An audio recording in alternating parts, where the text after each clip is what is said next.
انا حاليا دلوقتي طالع اكلم حضرتك كواحد من جماهير النادي الاهلي، كواحد من عشاق النادي الاهلي، طالع اقول لحضرتك النهارده في فرق كبير جدا جدا جدا ما بين الجماهير وما بين الاداره. في فرق كبير جدا ما بين تفكيري انا كجمهور وفرق كبير كتفكير الاداره من ناحيه امور مختلفه، او من ناحيه صفقات، او من ناحيه الكلام اللي احنا هنتكلم فيه دلوقتي، لان احنا عندنا كلام في منتهى الاهميه.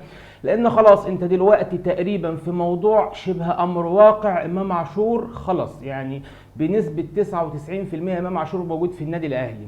اتكلمنا امبارح عن امام عاشور وقلنا امام عاشور انا عن نفسي مش موافق اطلاقا ان هو يبقى موجود في النادي الاهلي، حتى لو النادي الاهلي محتاجه فنيا، حتى لو النادي الاهلي محتاجه باي طريقه، ولكن انا ما كنتش حابب ان انا اشوف امام عاشور موجود في النادي الاهلي. خلينا اتكلم معاكم بمنتهى الامانه، وانا